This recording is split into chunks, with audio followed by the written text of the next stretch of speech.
What's going on? It's your boy Monty back with another episode of Reading with a Real Nigga. And today we teach you how to be a pimp. We are getting into the real nitty gritty. The book is called Pimpology. Pimpology, the 48 Laws of Pimpin'. Now, you could actually start pimping if you wanted to read this book. And initially, I thought this book was just going to be a gag, which it kind of is in a way, but it also, like, the way he breaks it down is like, in the world, there's two different types of people. So he says there's pimps and there's hoes. You either going to be a pimp or you going to be a hoe. The pimps are the ones who rule the world. And I think at one point he said, like, most pimps wear a suit and a tie. And the biggest pimp in the world is Uncle Sam. The biggest pimp in the world is Uncle Sam. So this is a little bit of both. It's a little bit of like game, and then it's a little bit of the business. Some of it is just full on game, and some of it is just kind of full on business. But we're gonna dive right into this. I don't know if I got enough time on the thumbnail, so let me just had to take a little quick break. He started off in his bag. Purse first, ass last. If a pimp is going to take a chance, a bitch must give him money in advance. Come on now. Come on, somebody. I don't know if I'm going to bleep out that word because I don't think I should say that too much. But either way, this is something that I've talked about a lot. And it literally comes back to putting yourself first. The money comes first. Your purpose comes first. The last book I was just talking about, maybe it was 2 books ago. There's a Way of the Superior Man. Oh, your purpose matters more than your relationship. Chase your purpose first. Chase the money first. The money comes first. Don't ever make women be the one thing that you're gravitating to in your life. Don't make women your main focus. I said those, that's crazy. But never make women your main focus. Your main focus should be your purpose and yourself. Get yourself right first. Lesson 3 he has, don't chase them, replace them. If you're not laced and you try pimping with your heart, you will lose before you even start. If someone knows they're being chased, they're in the driver's seat and they will usually take advantage. The one who can control his emotions will be the one to control the relationship or situation. And you can take that honestly with anything. Like I said, this is business and this is game. Stop putting your emotions so much into things and realize that you have to keep a clear mind with practically everything you do. We let so many of our emotions dictate what we do and how we act and how we carry ourselves. We can't do that. We can't be caught in the chase of trying to chase something down, because the faster we run towards it, the more it's going to run away from us. And we may be filled with all these emotions where we're like, oh my God, I need this. Like, I can't live without this. I got to keep pursuing. Bro, relax. Take a breath. Relax. Focus on what is actually going on. Don't focus on the emotions. Don't focus on the fantasy that's being painted in your head. Focus on what is actually going on in the moment and go from there. That's all you need to worry about. Don't let your emotions get too tied into it. That goes back to the 48 laws. Don't be too emotional. Control your emotions. I've said this before, but so many books, they play into each other. They really play into each other. And this next law plays into what I just said as well. When pimping begins, friendship ends. There's little friendship in the world, and least of all between equals. The pimp game is a lonely one. A pimp has allies, mentors, running partners, and agents, but it's impossible for a pimp to have true friends. In business, you have to exploit every situation you can. When people go into business with their friends, they get caught up thinking things should be a certain way because of the friendship. You believe that your friend will have your back and that you will stick together no matter what happens. People get played the most by the people who are closest to them. One thing I've heard from almost every single person who has some sort of business: never get into business with your friends or your family. Those people will be willing to take advantage of you more than people who don't even know you. You ever think about it in your life? You've been played by the people who are closest to you. If you think about the last time you got played, last time something happened where you had a disagreement with someone, it was your friend or your family. It was someone close to you. There's going to be no friendship in business in trying to get what you want. You got to be ruthless. You got to be willing to ask for what you want. And at some points, like he said, you got to exploit situations. And it may not feel right, but if you want to get ahead, that's what you got to do. Law 9 is learn the rules. Business is the art of extracting money from another man's pocket without resorting to violence. This goes back to Rich Dad Poor Dad about making money work for you. Figure out smarter ways to earn money. People always try to earn money by working harder, picking up more hours, picking up more shifts, things of that nature. But the biggest pimp is taken from you before you even get your check. Uncle Sam's running your pockets. He's pocket checking you before you even get that bread. Figure out smarter ways to start acquiring your money, and figure out ways in which you can be pimped the least. You know what I mean? I wish I could explain this a little better, but that's how I'm taking it. That's how I'm getting this message across. You want to be the pimp and not the hoe.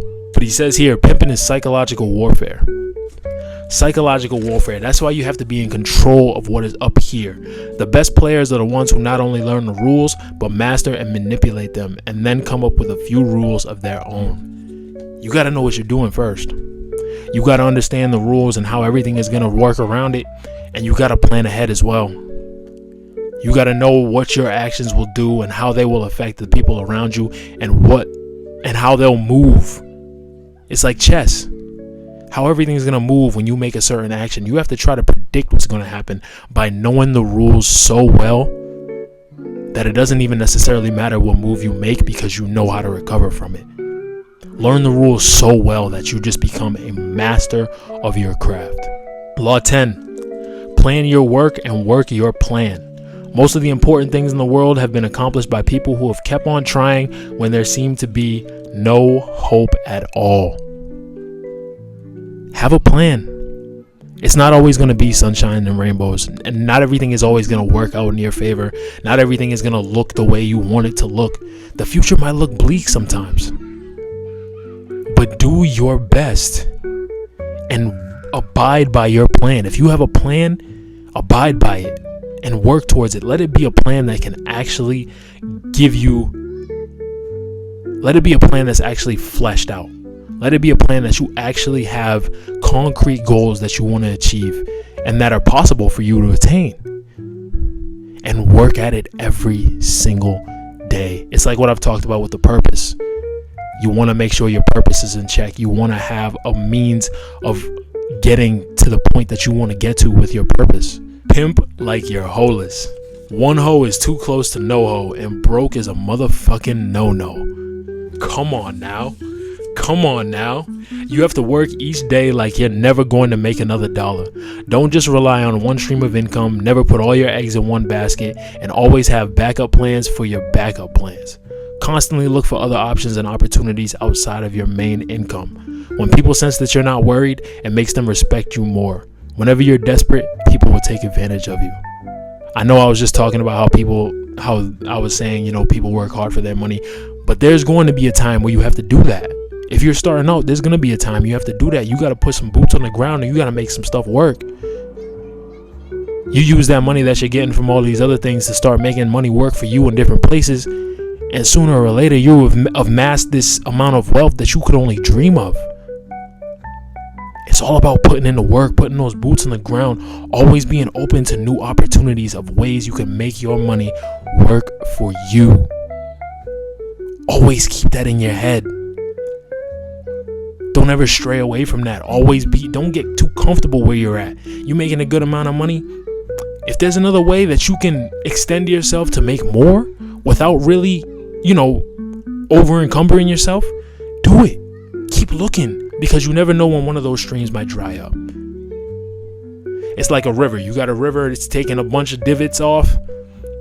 Eventually one of those is going to dry up. There's not going to be enough water for there to go to each one. When a new divot comes out, another divot has to lose a little bit. So you got to be ready. And you never know when a drought's coming either. Say what you mean and mean what you say. They're going to test you. Whatever you say out your mouth, they're going to make you stand by that.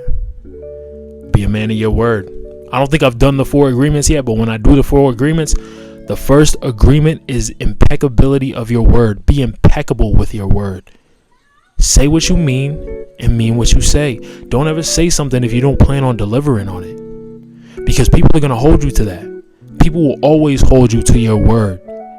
And if they know that they can't trust your word, why would they trust anything else that you do? Your word is the most important thing that you have. Your word is either your best friend or your greatest enemy. Set the trend. A true leader is someone who people want to follow, because the person is doing things that no one else is doing. You set the standards and the trends people follow, and it gives you the appearance of being superior to the people who imitate you. Don't ask what happened. Make shit happen. What else do I really need to say right there? There's so many people. There's a lot of I think the buzzword around this is like being a sheep. There's so many people who are sheep, following the herd, going what everyone else is going. Everyone's jumping on the trends. Be the trendsetter. Be the one who sets the trend. Be the one who starts something that the other people start hopping on. If you're the one setting the trends, think about it. Think about the people who set the trends. You're like, oh, that dude's really smart. Like, yo, he really got something going on. Or she really got something going on. Like, she know what she doing. They're really, you can be that. You got to see the trends before they come. This is like working your plan. Back what I said. Plan your work and work your plan. You got to know what's coming. Be able to predict what's coming next. Really study the game and what's going on, and know what you can do next to elevate. Set that trend and be the pioneer of everything. So many people try to be like other people. They're trying to bite off other people's flows and things like that. No. Set your own trend. If you're biting off someone else's wave, you're just an extension of them. In a way, you're only getting popping because of something that someone else created. Create something that comes from you, that starts with you. Grind for your shine. I'm not even going to get into grind for your shine, because you know what that is. Look out for Susie Choosy. All that glitters is not gold.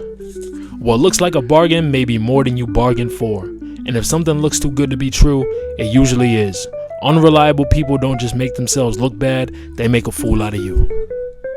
You know, I thought it was going to be just game, but it's not just game, because the story that he tells in there is just game. Like I said, he's a pimp, so he's telling all pimping stories throughout the entirety of this book. But here's the thing, man. There's going to be the allure of so many things. There's going to be the allure of getting that new car, getting the new jewelry, getting all that stuff. All that glitters ain't gold, dog. All that stuff is just going to set you back and put you in a hole. You can't be so quick to jump on these things when they appear for you. Be cautious of what's coming at you. Be cautious of what's Be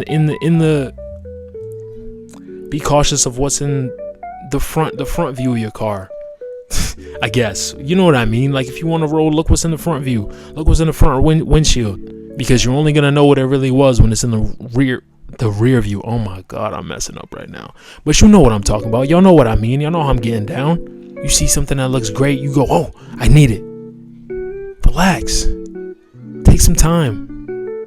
See the effect that is really going to have on your future or what you got going on. Trust nothing but the game. Trust nothing but the game. Life is never going to be fair. Don't expect people to be fair. You trust absolutely nothing but the game. Play the game. We got to play the game. People try to avoid the game and get out of it. And this is for everything. This is for quite literally anything. Understand the game and play it. And once you master the rules of the game, you make your own rules. You make it your game. But you trust nothing but the game. Keep your front up till you come up. Everything that glitters ain't gold. But if you appear perfect, you will more than likely be seen that way. Appearance. Appearance is everything. Appearance is everything. That's really all I can say about that. Appearance is everything. Even if you don't got it, look like you do. And I'm not saying get all the finest jewelry and things like that, but put yourself together really well. It's really not that hard to look presentable. Take care of your hygiene. Take care of the way you look. Look as if you're someone important. Go to the gym. Do what you got to do. Work on yourself. Make your appearance. The appearance is the first thing everyone's going to see. So make sure you look the part. And then you can focus on everything else. Even if you don't got it all together right now, Find affordable ways to make yourself look the part. And watch how your life turns around for you. You need fire and desire. You can't just want something. You can't just want something. You gotta go get it. You gotta have the fire to go get it. You gotta have the passion to put in those hours, to put in that time. You gotta have the passion for it. You can't just have, just the, oh, I want this. This is what I want. No. Like I was saying earlier, you gotta put boots on the ground. You gotta work. You gotta work to go get it. Do you want it? Show them. Show them that you want it. Show them that you're gonna get it no matter what. Keep working for it until the day that you are laid in that casket. Law 45, get rid of the word if. Oh, if this was different. Oh, if I had this. Oh, if no. Like we said earlier, set the trend. Make shit happen. Don't say, oh, if I had this. Oh, no, find a way. There's no if. Find a way and make that way work. Nobody's coming to save you. Pimping is what you do, not who you are. Pimping is what you do, not who you are. Law 47. It's what you do. Don't let it define you. We got to do some dirty stuff to get ahead. That doesn't mean you're necessarily a bad person, but you had to do what you had to do. That's all it comes down to, man. I feel like I kind of rushed through this because I didn't really talk too much about the game, in terms of like relationships and stuff. But all of those can be applied to relationships as well. It's a lot of different things that you can dive into and figure that out. This book can actually make you like you could be a pimp off this book. And I don't think I have the bone in my body where I could like have a woman sell her body and give me all the money for it. I couldn't do that. I couldn't do that. Hey, Pimpin' Ken. Pimpology. Honestly, like I said, I thought it was a gag book. Really was a good read. I can't lie to you. So I appreciate y'all for hanging out with me, and I will see you all next week.